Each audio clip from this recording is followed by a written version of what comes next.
Es tu amor que me sostiene, el que me levanta, el que me da paz, me da seguridad. Es tu amor que me sostiene. Cosecha. Y la Biblia dice que el que siembra abundantemente, cosecha abundantemente. Mire, difícilmente, si usted se atrevió a creerle a Dios y a buscarlo, a sus hijos les podría ir mal, porque usted se atrevió a confiar en el Señor.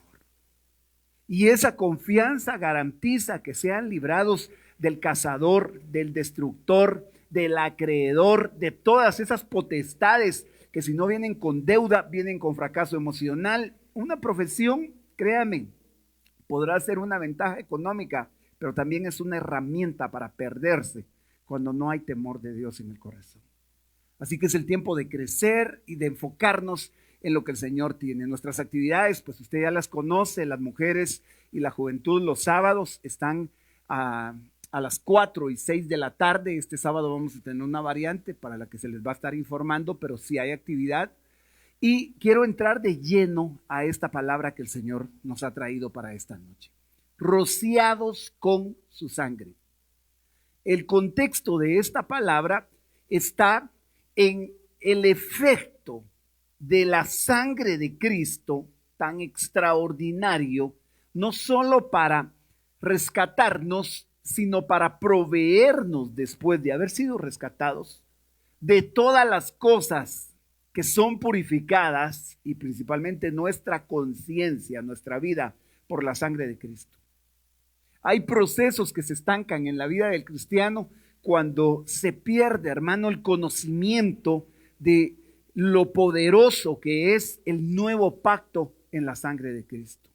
En San Juan capítulo 1 y versículo 29 se relata que Juan el Bautista, vio que Jesús venía hacia él y dijo: he aquí el Cordero de Dios que quita el pecado del mundo. Pero aunque la frase nos parece muy general, dicen que el pecado entró por un hombre y con él la muerte. A través de Jesucristo, ese hombre fue Adán. Ahora, a través de Jesucristo, nosotros vamos a encontrar la restauración, hermano, y en ese caso, el reino en vida, tal y como lo diría ese capítulo 5, reinarán en vida los que reciben la abundancia de gracia y el don de la justicia. Entonces, si el pecado tuvo que ver con la sangre, una sangre que se contaminó, una sangre que definitivamente vino a ser el elemento tan contaminante que nada en esta tierra puede ser limpio por la sangre del hombre. Tuvo que venir una sangre pura, sin mancha y sin contaminación. Entonces, a partir de acá, yo quiero que usted pueda enfocarse en las cosas que Dios quiere quitar de nuestro corazón y que están relacionadas con la sangre. Precisamente el efecto de la sangre en las áreas que no son solamente lo que nosotros concebimos como pecado, pero la paga del pecado es la muerte. Y si el hecho de que la muerte alcanzó la salud y entró la enfermedad como tal, también se extendió a todas las demás áreas que tienen que ver con tu bienestar. Una relación agitada, una relación convulsiva y en crisis a nivel de familia, tiene que ver con un efecto de la muerte para llevarte a perder la paz y terminar en un estado, hermano, que no es el que Dios quiere. No es el propósito de Dios que tu presión arterial, que tu sueño, que una diabetes, que un cáncer o cualquier otra condición que tienen que ver con el cuerpo permanezca si tú le crees a la sangre de Cristo, porque la Biblia dice, escúchame, no solo es el asunto de que la palabra de Dios lo hable a lo largo de toda la escritura, desde Génesis hasta Apocalipsis, vas a ver el propósito de Dios por rescatar al hombre. Pero si por sus llagas fuimos nosotros curados, queda muy poco argumento, casi que ninguno, para aquel que puede afirmar que la enfermedad sea un propósito de Dios. Precisamente en el antiguo pacto vas a encontrar daños de la enfermedad como los vas a encontrar en el Nuevo. La diferencia es que en el Nuevo Jesús es revelado para perdón de pecados y para restauración de todo tu ser, espíritu, alma y cuerpo. Y aún el día en el que te toque partir y puedas morir, no va a haber un temor, porque sabes a dónde vas. Entonces, hay algunos pensamientos que vamos a plasmar, porque cuando nosotros podemos entender que hay vida y discernimos la vida en el cuerpo de Cristo, podemos recibirnos restauración de todo achaque. Este pensamiento lo puse el domingo, porque el domingo que ministramos la Santa Cena y la palabra que el Señor nos dio respecto al poder de la sangre, no es la palabra del día de Santa Cena. Este es el pan diario con el que nos encontramos. Pero tenemos que discernir. Discernir quiere decir entender, comprender, poder asimilar el efecto que el cuerpo de Cristo tiene en el momento en el que estás ahorita. Hablábamos de que una de las costumbres que se nos transmitió fue ministrar la Santa Cena cada mes. Y la verdad que no hay un límite en la escritura como para decir lo vas a hacer al inicio del mes, al fin de mes. Lo que sí es que hay un efecto extraordinario cada vez que tú puedes discernir en el pan y en el vino la provisión que Dios pagó para el momento en el que puedas estar viviendo. Entonces, Mateo 26, 27, que es una escritura muy conocida, dice que tomando la copa, Jesús por supuesto, y habiendo dado gracias, le dio diciendo, bebed todos de ella. Y de hecho, hablé del dar gracias en el original como eucaristos, o la palabra que da origen a Eucaristía, que es dar gracias. Básicamente es eso, pero tomó la copa, se las dio y dijo, beban de ella todos. ¿Por qué cree usted que el interés de Jesús de que todos los que estaban ahí bebieran de la copa? ¿Por qué cree que el principal bloqueo del diablo ahora es poner limitaciones para que no la bebas por malas interpretaciones bíblicas? Porque te va a obstaculizar el efecto de la sangre. Y la Biblia dice que el que la toma indignamente, muchos que la tomaron indignamente, se enfermaron, durmieron, se debilitaron, pero lo inmediato era, pero entonces yo no soy digno porque si estoy mal, yo no la voy a tomar. Pero el contexto en el que Pablo está dando esa palabra es que la iglesia de Corinto habían tomado la Santa Cena con tal simpleza que era como comer arroz y papas. Se emborrachaban, o sea, no lograban entender que el pan y el vino que tenían en las manos tenía el poder para evitar que se enfermaran, que se debilitaran o en el peor de los casos que durmieran. Entonces no es el temor a que te pase eso, sino es el temor a que no entendamos la magnitud y el efecto de importancia que tiene en nuestro beneficio. Entonces, algunos de los efectos y algunas de las cosas que vamos a ver en el versículo 28 dice, porque esto es mi sangre del pacto, la cual es derramada para perdón de pecados para muchos. Observe qué interesante que él describa el propósito por el que es derramada, para perdón de pecados. Y si hay en este momento una crisis, por ejemplo, en familia, un hogar destruido o un hogar que está con la idea de que no se va a restaurar, y esa persona es capaz de creer que la sangre de Cristo tiene el poder de borrar, de limpiar, de arrancar las raíces que llevaron a ese hogar en destrucción, vas a recibir los efectos de esa promesa. Si es para perdón de pecados, el pecado no es solo el hecho de haber fallado, sino todas las consecuencias que esto deja. Y no solo son nuestros pecados, sino los pecados que hemos recibido como una herencia en las consecuencias de nuestros padres, de nuestros antepasados. Pero la sangre es suficiente para limpiar. Tengo que avanzar. La sangre no se derrama para conciencia de pecado, sino para perdón eterno. ¿Qué quiere decir esto? Que si Él derramó su sangre, quiere quitar de nosotros la conciencia del pecado.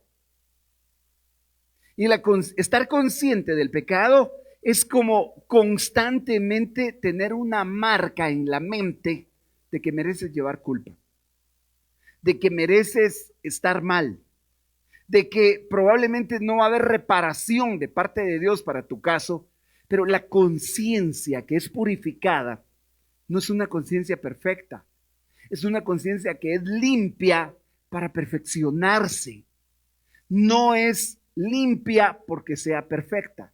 Es decir, la revelación de Dios es primero, te hice limpio y ese es tu punto de inicio, esa es tu plataforma de despegue, esa es tu plataforma de lanzamiento desde la limpieza que te dieron para empezar una ruta en la que te vas a desenvolver con esa identidad. Entonces, cuando alguien paga tu deuda y tú actúas como si tienes aún la deuda, menosprecias el pago que realizaron. Si la sangre pagó la deuda del pecado y la Biblia dice que en Hebreos 10:14, que con una sola ofrenda Él hizo perfectos para siempre, es decir, el pago fue hecho. Y hay alguien que tiene una deuda y aparece un amigo que le dice, te voy a pagar la deuda. Pero el otro sigue igual de afligido, sigue sin dormir, sigue actuando como que si la deuda existe. Dígame, ¿honra al que le pagó la deuda?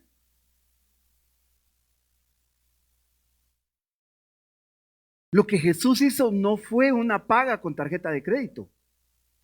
Usted sabe que pagar con una tarjeta de crédito no es pagar con dinero propio. De hecho, usted prestó el dinero y lo puso en el pago, pero usted lo sigue debiendo. Cuando Jesús hizo el pago, no lo hizo para dejarte una deuda que tú tengas todavía que sobrellevar porque Él te hizo un préstamo.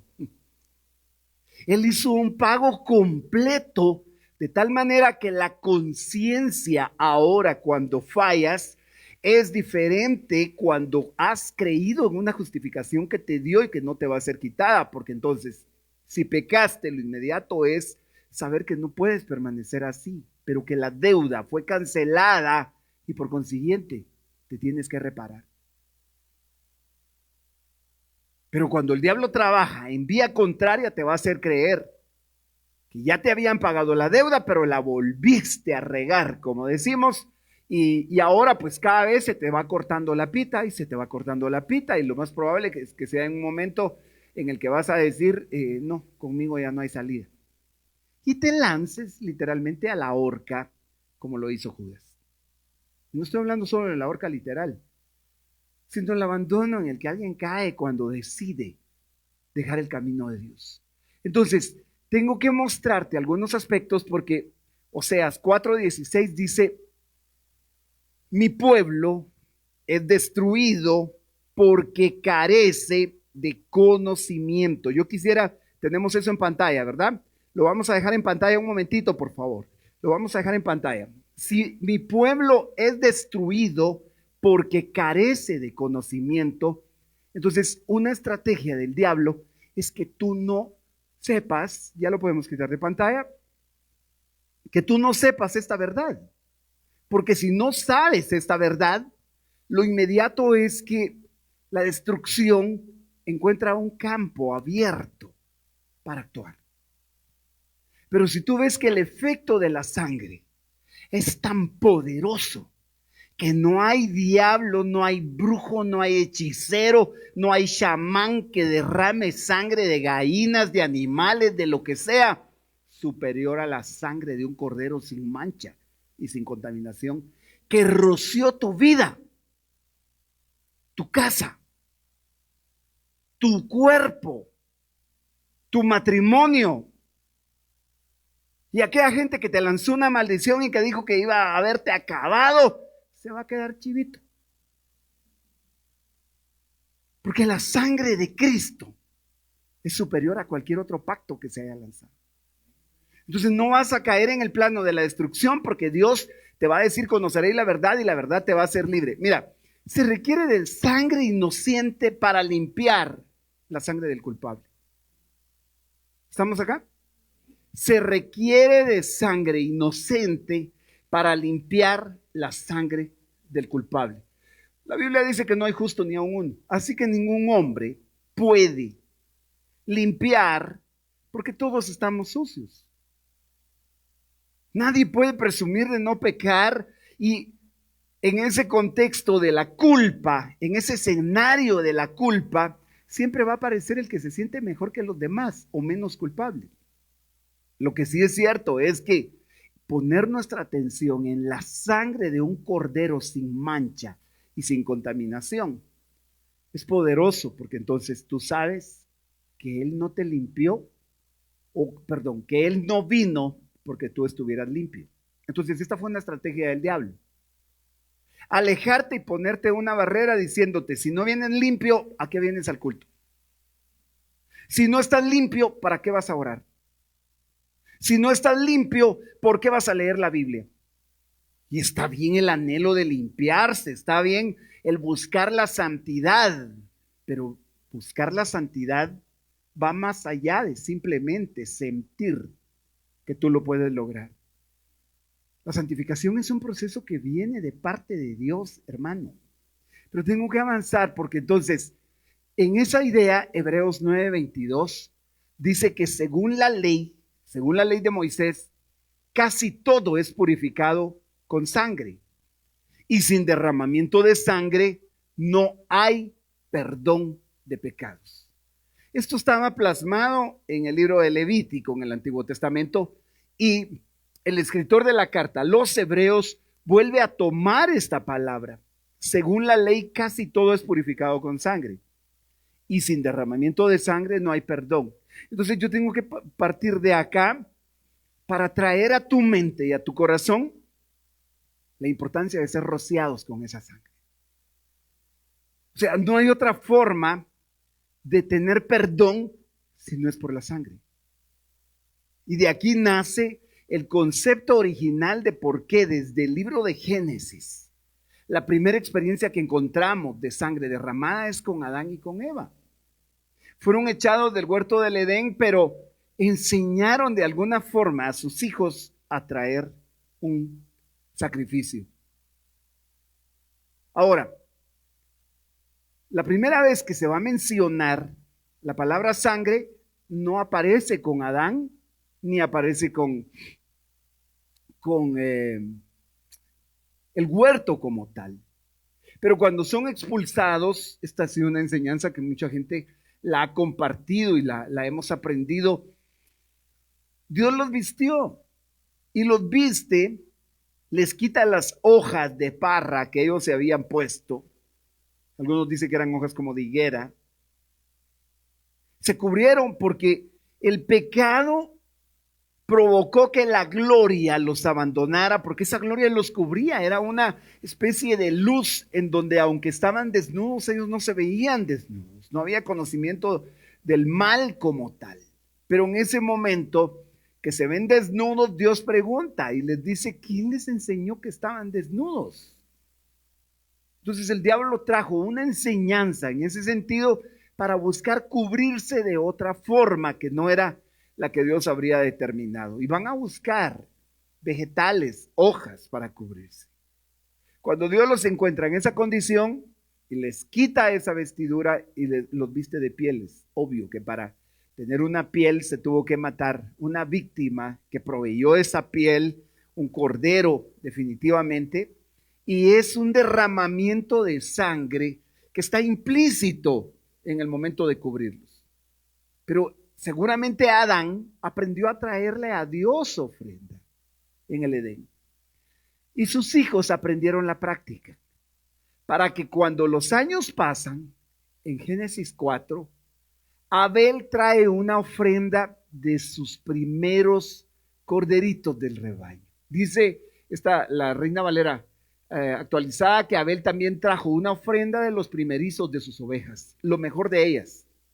Y Jehová miró con agrado a Abel y su ofrenda. Yo sé que sobre este versículo se han predicado tantos temas en cuestión de decir la ofrenda de Abel fue aceptable porque era lo mejor que Abel tenía. Yo creo que no ese es el punto. Esta ofrenda tuvo una aceptación porque lo que él trajo fue prácticamente una oveja, un corderito. Y ese cordero es el acceso a la aceptación de Dios. Ahí va a ver los efectos de la sangre y cómo estas semanas que hemos estado estudiando en el discipulado, yo le invito a que se conecten en el discipulado, le aseguro que ni la hija del mariachi le va a dar la paz que la enseñanza de la palabra de Dios le va a traer. Hemos estado estudiando a Cristo como nuestro sumo sacerdote. Anoche estudiábamos Cristo como nuestra ofrenda y como nuestro sacrificio. Y como ese pasaje precioso de Efesios 1:7 dice que por su sangre Él se hizo propiciación, redención. Pero tengo que avanzar. Quiero que veas, porque entonces la aceptación de la ofrenda de Abel fue la relación que había proféticamente con un cordero que habría de ser inmolado, que fue inmolado desde antes de la fundación del mundo. Entonces aquí va a pasar algo, porque en el 4:5 de Génesis, dice que, pero no miró con agrado a Caín ni su ofrenda. Por eso Caín se enfureció mucho y decayó su semblante. Qué tremendo que cuando el hombre no encuentra aceptación delante de Dios, se llena de furor, se llena de cólera, y lo inmediato es que también le cambian sus fuerzas y cambia su semblante. Cuando tú dejas de caminar por la fe en la sangre de Cristo, tu corazón se debilita. ¿Sabes que Hebreos 11 está asociado con este pasaje de Génesis 4? Y Hebreos 11 dice que por la fe Abel ofreció un mejor sacrificio. Sí, pero entonces la fe de Abel no era en lo mejor que él llevaba, sino fue mejor precisamente porque la fe estaba en una ofrenda que implicaba sangre al llevar un cordero. Esto es importante para entender entonces el efecto de la sangre. Mira pues, Efesios 1:7, esta porción me impacta, porque dice que en Él tenemos redención por medio de su sangre, el perdón de nuestras transgresiones, según las riquezas de su gracia. Es decir, la gracia, tú sabes que es un favor que no merecemos. Este es un pacto de gracia. La gracia es una persona. La gracia se llama Jesucristo. Juan 1:16 dice que la ley vino por medio de Moisés, pero la gracia y la verdad vinieron por medio de Cristo. Las riquezas de su gracia están asociadas con la sangre. Pero yo quise poner ahí, sobresaltado, en otro color, que en Cristo, tenemos. Pero esto es una declaración gloriosa de tu haber, de tu propiedad, te fue entregada. La redención por la sangre. Entonces, hay una deuda y no sabes cómo la vas a pagar. Y de repente te metes la mano entre la bolsa y dices, wow, esta maleta no la había visto, ni la había detectado aquí en mi bolsillo. Tengo para pagarlo. ¿Ok? ¿Cuál es tu deuda hoy? ¿Qué te está quitando el sueño? Y si no te está quitando el sueño, ¿qué te está quitando la vida? Pues porque ni despierto tienes paz. Déjame decirte que tú tienes algo que Dios quiere que lo utilices, que lo eches a andar. Si es un sueño, si es una meta, no necesariamente todo es pecado. Si es el anhelo de tu corazón por las cosas gloriosas que Él ha puesto por alcanzarlas, están incluidas en la redención por su sangre. Entonces, el perdón de nuestras transgresiones según las riquezas de su gracia, y el perdón es literalmente lo que el nuevo pacto diría: no me acordaré más de sus pecados ni de sus transgresiones. Perdón en Dios es olvido. Es dejar de cobrar porque ya no existe el constante acusador. Bueno, el acusador está, pero no existe el argumento legal para que Él pueda quitarte por la acusación. Porque fuiste comprado a precio de sangre. Entonces, quise tomar esto porque ese término, en él tenemos, en el griego está en un presente activo y estaba tratando de empaparme un poquito del presente activo, y es que es algo que se está dando en el momento. En el griego hay diferentes conjugaciones. Hay algunos términos que para nosotros no son muy comunes. Hay una palabra que se llama un aoristo. Está referido a un tiempo verbal. Vas a encontrar siempre un pasado, un presente, un futuro, pero aquí hay un presente en el tiempo presente activo. Te regreso al versículo. Quiere decir que lo tienes ahora, lo posees. Tienes en él redención por medio de su sangre. Ah, bueno, si ese es un presente activo y Dios quiere que yo entienda que ahora lo tengo, yo tengo redención ahora. No tuve redención el día que conocí a Cristo solamente. No, tengo redención ahora, tal y como lo diría Hebreos al decir: acérquense confiadamente al trono de la gracia para alcanzar misericordia en el momento que más lo necesitan. Las otras versiones dicen en el oportuno socorro. Pero si yo te digo ahora, es a esta hora exactamente, en este minuto, en este segundo, que posees de parte de Dios la provisión que más necesitas. Entonces, eso me va a llevar a ver que Pablo no dijo: confesemos nuestros pecados, sino él dijo: tenemos redención por medio de su sangre. Por supuesto, el apóstol Juan sí diría: si confesamos nuestros pecados, él es fiel y justo para perdonar. Y la sangre, otra vez, la sangre nos limpia de todo pecado. Pero el énfasis de Pablo acá no es y confesamos, sino está diciendo: tenemos redención. Y la palabra redención te la voy a poner en breve, pero me impacta, porque nosotros no confesamos para ser perdonados, sino porque tenemos redención es que confesamos. ¿Qué quiere decir eso? No confieso para ser perdonado, sino confieso porque ya he sido perdonado. Puedo traer la factura y decir: tengo esta deuda, pero ya fue pagada, así es que la incluyo en el pago total que se hizo, y es una constante en tu vida. Entonces no vas a acumular una ensarta de pecados y de facturas que te están ahogando, sino vas a venir como el que viene a una cascada de perdón constantemente, y el agua lo baña y le cae favor, y le cae gracia, le cae misericordia. ¿Sabes que bajo esa palabra la culpa no va a tener lugar? Porque la culpa es una cadena que castiga. La mayoría de veces cuando alguien no quiere buscar a Dios, la mayoría de veces es porque se siente culpable. Y esa culpa tiene que ver con el efecto que la sangre de Cristo provoca sobre ella. Mira, te voy a tomar ahora, remarqué la siguiente palabra. En él tenemos, te lo marqué anteriormente, pero ahora yo quiero que veas, en él tenemos redención por medio de su sangre.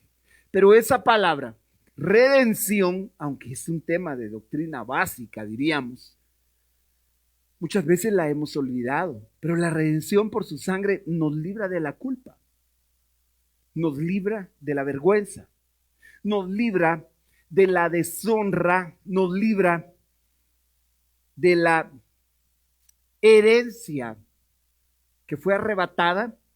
Bueno, no nos libra de la herencia, sino nos es devuelta. Un caso de redención es el de Ruth. Ruth es una mujer que tiene muchos sueños en la vida, se casa con uno de los hijos de Noemí, y resulta que a Noemí se le mueren todos sus hijos, incluyendo al marido también. Y Orfa y Noemí son las dos nueras desamparadas, y cuando una viuda se quedaba en ese plano, se quedaba desposeída. Y la única forma de recuperar su posición era que un pariente cercano la redimiera.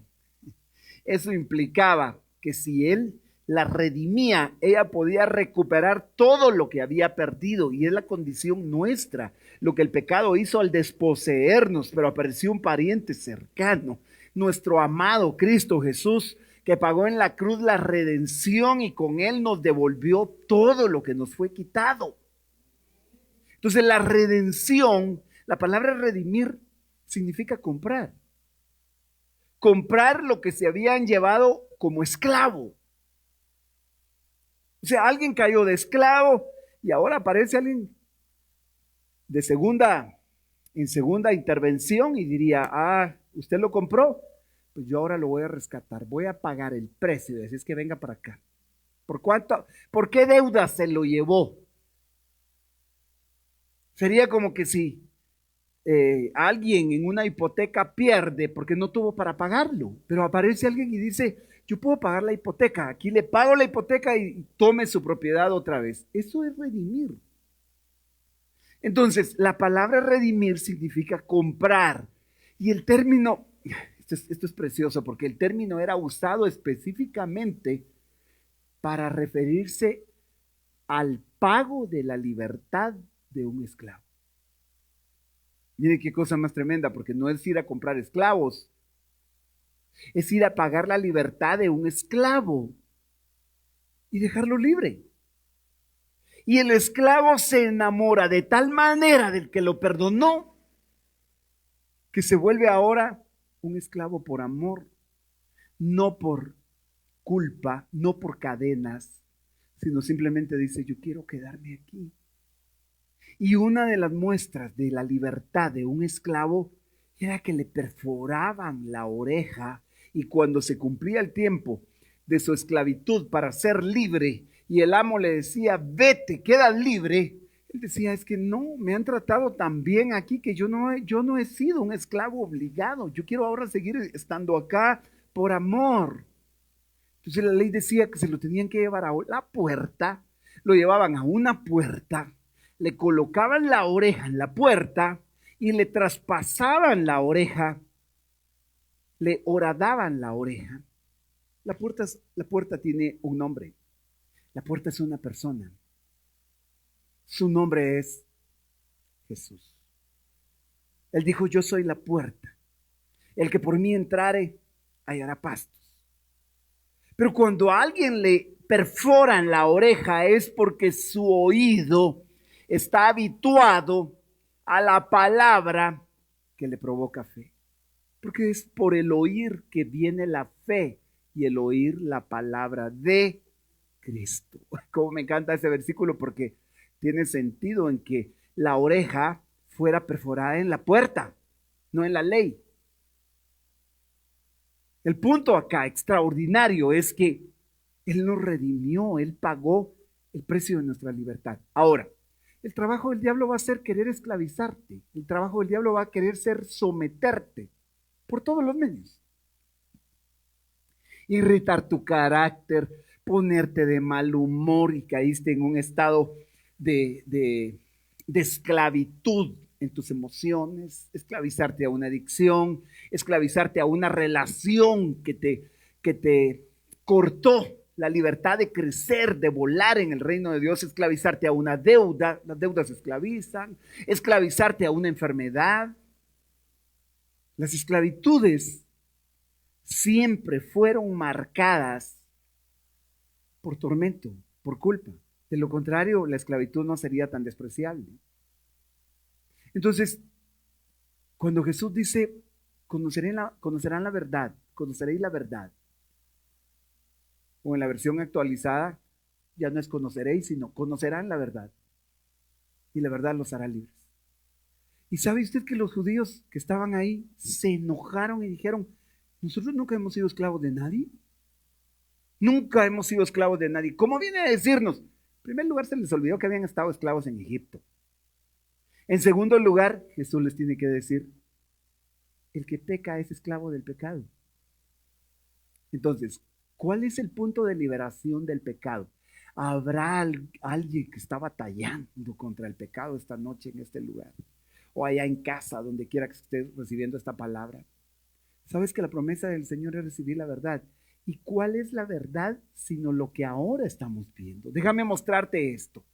En Salmo 137 hay una oración extraordinaria que el salmista hace y le dice a Dios en este salmo: oh Israel, pon tu esperanza en Jehová, porque en Jehová hay misericordia y en él hay abundante redención. ¿Sabes qué quiere decir eso? En él hay abundante libertad de esclavitud. Pon tu esperanza. Hermano, pero usted empezó hablando de la sangre y empezó hablando de rociados por su sangre. Ese es el tema que tiene que ver esto. Es que la redención se hizo por el rociamiento de sangre al marcar y decir: está marcado para ser libre. ¿Aló? ¿Estamos acá? Con razón Jesús diría en Isaías 61 como en Lucas 4: el Espíritu del Señor está sobre mí por cuanto me ha ungido, me ha enviado a pregonar libertad a los cautivos, apertura de la cárcel a los presos. Eso tiene que ver con la redención, pero me va a impactar aún más el 8. Él redimirá a Israel de todos sus pecados. ¿De cuántos? Vaya. ¿Cuáles pecados son tu mayor problema? ¿Los pecados pasados que tenías antes de conocer a Cristo o tus pecados actuales? Tal vez alguien me va a decir: es tan bonito, mira, hermano, yo también, que iban al camino del Señor, pero no sé, hasta que te conocí, vi la vida con dolor. Si no la hubiera conocido, no hubiera pasado esto. Y te vas a enfocar en que el Señor te perdonó de los pecados pasados, pero los presentes te están atormentando. Yo tengo que decirte que la sangre de Cristo pagó el precio de tus pecados pasados, presentes y futuros. Con una sola ofrenda Él hizo perfectos para siempre. Y el que cree que si decirle eso le van a dar ganas de seguir pecando, lo más probable es que no tenga revelación. Ya el pecado no es un deporte en tu vida. ¿Sabes? Si Él redimirá a Israel de todos sus pecados, yo tengo que decirte, todos. ¿Qué son todos? Todos los que estás batallando en este momento. Pero hay un efecto de la sangre que Dios quiere traer esta noche. Job 19:25, esa famosa expresión de Job en medio de su crisis. La sexta vez que Job va a dar su discurso. O sea, ya tuvo que hablar 6 veces y plantear su punto de vista ante sus amigos que vienen para acusarlo. Y en la sexta vez Job va a decir: yo sé que mi Redentor vive y que al final se levantará sobre el polvo. Y aun cuando mi carne y mi piel, sigues leyendo ahí si quieres en casa, pero me impacta porque él está hablando de un Redentor, y un Redentor es el que cumple la redención. Pero esa redención es por sangre. Empezamos una serie para febrero, permaneciendo en su justicia. Así se llama la serie que estamos llevando ahorita. La estrenamos el domingo. Y permanecer en su justicia es establecerte en el efecto de la sangre para la solución que necesitas en el clavo en el que estás ahorita. Mira, si yo sé que mi Redentor vive, tengo que partir ahora de aquí a Romanos 3:22. Me ayuda alguien en el teclado, quien estaba en el teclado, hermanos. Quiero que me acompañes a ver Romanos 3. Mira, esta es la justicia de Dios por medio de la fe en Jesucristo para todos los que creen, pues no hay distinción. El versículo del que estamos arrancando está enfocado en la justicia de Dios como la condición de no culpable que Dios le dio a alguien, no porque no lo fuera, sino porque lo justificó, lo perdonó, lo redimió, le quitó la culpa. Pero opera por fe. Entonces, mira, esta es la justicia de Dios por medio de la fe en Jesucristo. para todos los que creen. Entonces, aquí hay un efecto de la fe en el rociamiento de la sangre de Cristo. Pues no hay distinción, porque todos pecaron y no alcanzan la gloria de Dios. Qué extraordinario esto. Todos pecaron y no alcanzan la gloria. Así es que no hay uno solo. En el otro contexto diría no hay justo ni aun uno. Pero quiero que veas el 23, ese es el 24, siendo justificados gratuitamente por su gracia mediante la redención que es en Cristo Jesús. Entonces yo tengo ahora aquí un triángulo que quiero que lo observes. Por un lado, la sangre de Cristo. Por otro, la justificación. Y por otro, la redención. Tanto la justificación como la redención, que los pongo en la parte de abajo del triángulo, vinieron por el rociamiento de la sangre de Cristo. Y te lo voy a mostrar ahorita todavía aún más.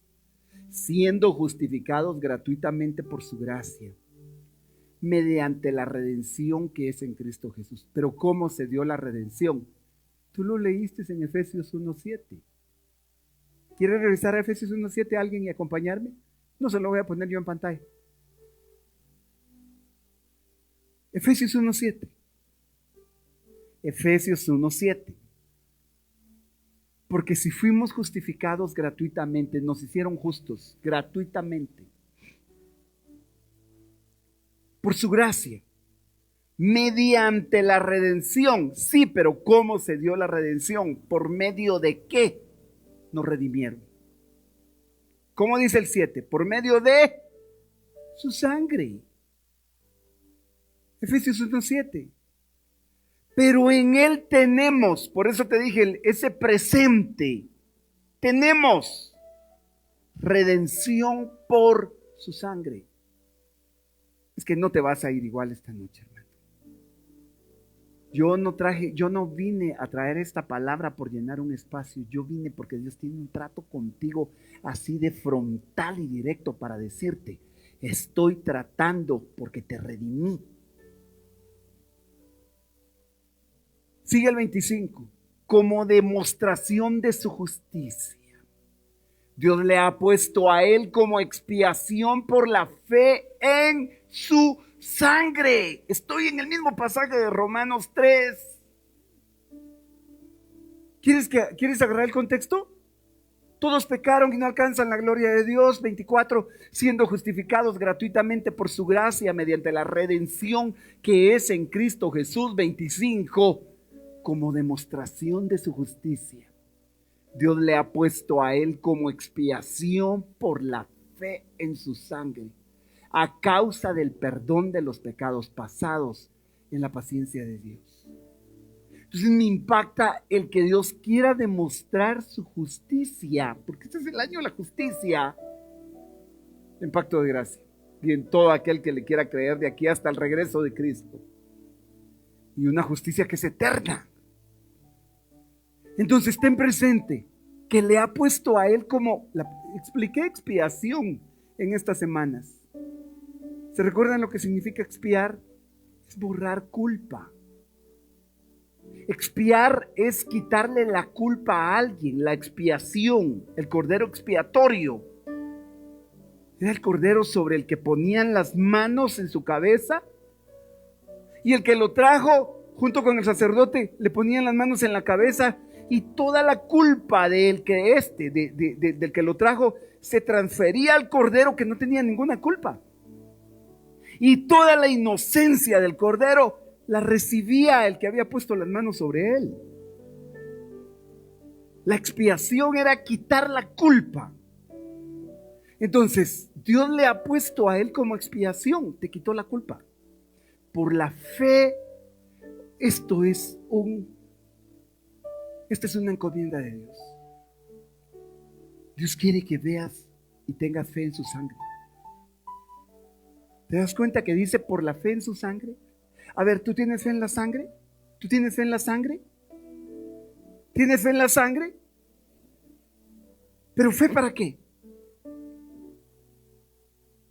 ¿Cómo ves la sangre? Simplemente como, pues hoy toca Santa Cena y pues ni modo, todos la reciben, pues ahí le entro. De todas maneras tengo reseca la boca. Pues ándale.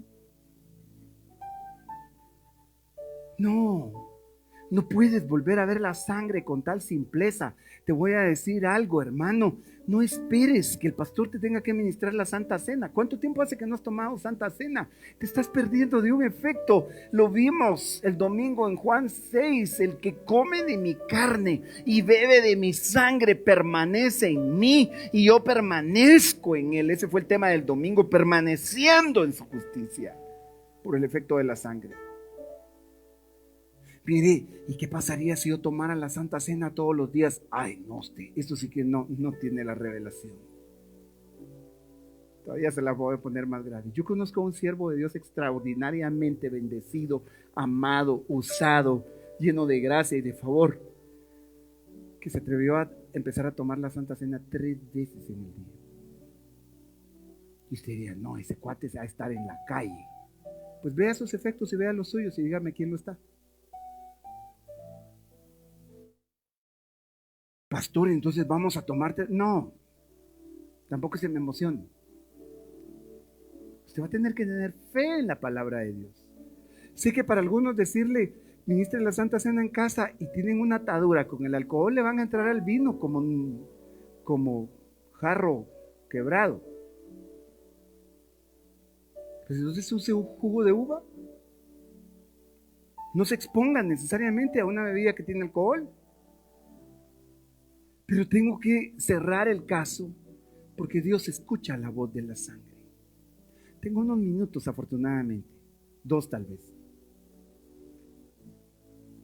Pero ¿sabe usted que la sangre habla? ¿Sabe usted que la sangre habla? Por eso el tema de ser rociados con su sangre es que cuando la sangre de Cristo cayó sobre tu vida, habla en ti justicia, sanidad, provisión, libertad, santificación. Ay, santo Dios, te lo voy a mostrar porque tiene voz la sangre. Y aún la sangre con pecado tiene voz y habla. Por supuesto no va a hablar victoria, no va a hablar alegría, no, esa sangre habla desgracia, derrota, pero habla. Mira, si alguien está muerto, aún su sangre habla. Una escena del crimen y empiezan a recoger todas las evidencias. Usted ha visto esas escenas, ¿cómo se llama la serie esa de televisión? ¿Ah? Si hay, ¿qué es? Sí, CSI, Miami, no sé. Pero es ese programa en el que algunos están comiendo y les gusta. Yo no entiendo. Están comiendo, están viendo cómo a un cuerpo le están haciendo la autopsia y ahí están prendidos de la tele. Ojalá así apreciara la sangre de Cristo para estar prendido diciendo. Pero ese es un programa de investigación. Pero a lo que quiero llegar es a esto. Si en una escena del crimen recogen hasta un cabello, recogen cuantas cosas, pero encontraron la sangre, ahí pueden evidenciar ADN, pueden evidenciar, hermano, tantas cosas. Esa sangre habla. Pero no me refiero solo a esa forma de hablar, por lo que le voy a mostrar a continuación. Génesis 4:10 dice que Dios le preguntó a Caín y le dijo, ¿qué has hecho? La voz de la sangre de tu hermano clama a mí desde la tierra. Desde hace días tenía esta palabra. Se las estuve anunciando, tal vez algunos ni cuenta se dieron. Pero es que la sangre de Cristo quiere hablar respecto a tu matrimonio, quiere hablar respecto a tu sexualidad, quiere hablar respecto a tu enfermedad, quiere hablar respecto a la derrota en la que estás ahorita. ¿Y qué crees que va a hablar la sangre de Cristo? ¿Acaso la sangre de Cristo diría, culpable, ejecútenlo, crucifíquenlo? ¿Sabes qué va a declarar la sangre de Cristo? Va a decir justicia eterna, justicia eterna, justicia eterna. Si la voz de Caín clamó, la voz de la sangre de Abel clamó, ¿qué crees que clamaba la voz de la sangre de Abel? justicia a mi enemigo, justicia sobre el que me mató, justicia al que me quitó la vida. La sangre desde la tierra dice que tenía voz. Por eso es que el mundo de las tinieblas utiliza sangre para hacer hechizos y el tipo de cosas cuando lanzan una maldición sobre alguien. Pero esa sangre de animales, ni siquiera la sangre de machos cabríos, que fue derramada en el antiguo pacto para sacrificio, para cubrir el pecado, ni siquiera esa sangre de animales se podría comparar con la sangre del pacto eterno del Cordero de Dios que quita el pecado del mundo y todas sus consecuencias. Entonces quiero que veas, porque la voz de Abel en su sangre. Ahora déjame decirte que la sangre de Cristo habla y clama a Dios por ti. La sangre de Cristo por el Espíritu de Dios clama a ti. El Espíritu de Dios responde a la sangre en el clamor que viene desde el momento en el que más necesidad podrías tener, porque Hebreos 12:24 dice que nos acercamos a Jesús, el mediador del nuevo pacto, y a la sangre rociada que habla mejor que la de Abel. Habla mejor que la de Abel. Nos acercamos a la sangre rociada. El tema de esta noche se llama rociados por su sangre, permaneciendo en su justicia, porque esa sangre te roció. Y cuando la sangre de Cristo habla en ti, habla mejor, porque lo que dice es sanidad, perdón, provisión, liberación, nuevas fuerzas. Te levantas por la sangre. El destructor pasa y dices: aquí no tocas. La muerte llega y la para en seco. La sangre de Cristo ha hecho un vallado sobre ti. Ay, santo Dios.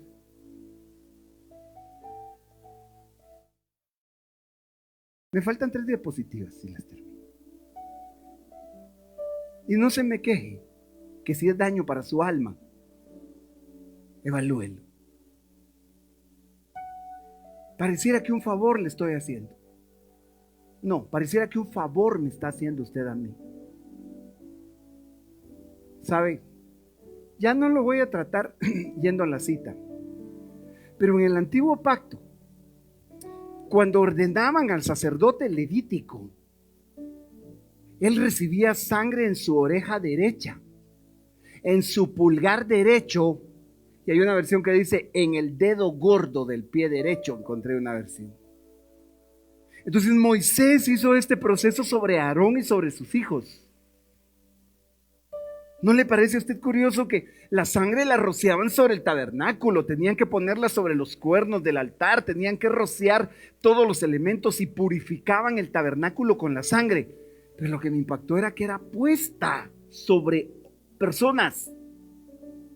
¿Y por qué le pondrían sangre a alguien en el oído?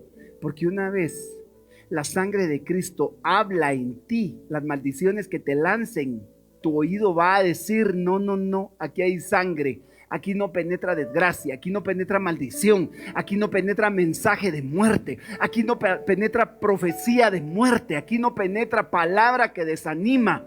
Aquí lo que habla es la sangre de Cristo, vida, vida, vida, vida de Dios, vida por la sangre.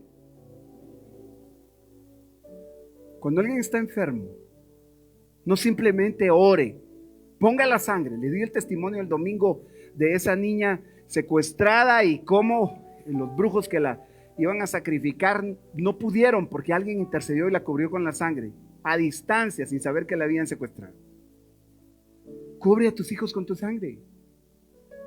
Cubre tu casa, tu carro, tu chucho, colocho. ¿Tu chucho colocho o tu chucho tú, el colocho?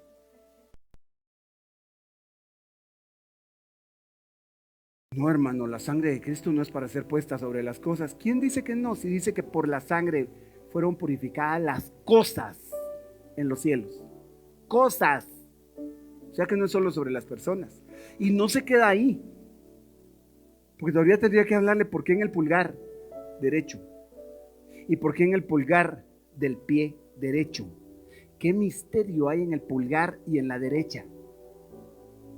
¿Por qué Él fue sentado a la derecha del Padre? ¿Por qué nos hizo sentar a la derecha del Padre? ¿Por qué la mano derecha es mano de bendición?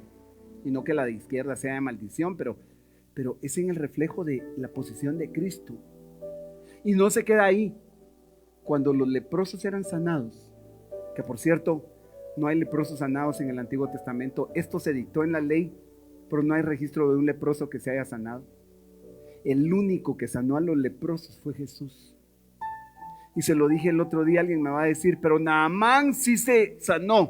Naamán no era judío, era sirio. Naamán fue alcanzado por la gracia de Dios. El punto es que cuando eran sanados, colocaban sangre en su oreja derecha, en su pulgar y en la mano derecha y su pulgar del pie derecho. Pero sabe, lo que a mí me impactó aquí es que la lepra es símbolo del pecado. Porque Dios quiere que sepamos que hay sangre puesta sobre nuestro cuerpo. Yo le dije, Señor, ¿con qué cierro? Y la cita fue esta: elegidos conforme al previo conocimiento de Dios Padre, por la santificación del Espíritu Santo. Es que este es el saludo que Pedro le va a hacer a todos los que lean la carta que él escribió. Es primera de Pedro 1:1. Yo le estoy leyendo ahorita el 2. Elegidos conforme al previo conocimiento de Dios Padre por la santificación del Espíritu, para obedecer a Jesucristo y ser rociados con su sangre. Gracia y paz les sean multiplicadas. Rociados con su sangre, 2 puntos. Los que viven la plenitud de la fe en su sangre viven en paz y viven en gracia multiplicadas. ¿Te falta paz ahorita? Ven a su sangre. Ven a Él. Cierra tus ojos, ponte de pie. Si estás en casa, donde quiera que estés y no le has entregado tu corazón a Cristo, esta es una noche para que la sangre limpie nuestra condición de pecado, porque no vino por los sanos, Él vino por los enfermos. Y todos los días vamos a necesitar que su sangre limpie nuestras áreas, que su sangre alcance nuestra manera de pensar, que su sangre limpie la obra de nuestras manos, que limpie nuestros pasos, nuestros pies, nuestra oreja, que la sangre alcance el lugar más recóndito. Te necesito, Dios. ¿Quieres entregarle tu corazón a Cristo esta noche? Ahí donde estás, dile: Señor Jesús, perdona mis pecados. Creo que moriste en la cruz y resucitaste al tercer día. Te recibo como mi Señor y mi Salvador. Perdona mis pecados y que tu sangre me limpie. Iglesia, dice su palabra que con su sangre nos ha redimido para nuestro Dios de todo linaje, de toda lengua, de toda nación. Para nuestro Dios. Deja que el Espíritu Santo ministre fe a tu vida. Solo dile: te necesito. Pueblo, lengua, Es que es la sangre pura la que limpia lo impuro. Yo necesito de esa limpieza, Jesús. Rompe ataduras. Redime mi vida de esa condición en la que he caminado. Rebeldía en mi corazón, orgullo en mi corazón, terquedad en mi corazón, lastres familiares que han acarreado desgracia en mis antepasados, en mí, en mi familia. Pero hoy vengo creyendo que esa sangre me limpia. Oh, rociados con su sangre, gracia y paz les sean multiplicadas. Señor, por esa sangre venimos cancelando toda maldición de hechicería, de brujería, de enfermedad, de divorcio, de muerte. Toda maldición que haya lanzado para pobreza, toda maldición para destrucción queda cancelada. Yo vengo rociando la sangre de Cristo sobre cada área de esta iglesia, sobre cada vida. Vengo rociando tu sangre, Señor, como nos enseñaste a hacerlo por tu palabra. Rociados con su sangre, elegidos conforme al previo conocimiento de Dios, por la santificación del Espíritu Santo, para obedecer a Jesucristo y ser rociados con su sangre. Gracias, papito, por esta noche preciosa. Toda obra de destrucción queda cancelada. Toda enfermedad que haya sido enviada para traer muerte queda cancelada y reprendida, echada fuera por las llagas de Cristo Jesús y por su sangre que nos limpia de todo pecado y contaminación. En el nombre de Jesús. Amén. Tu amor que me sostiene, el que me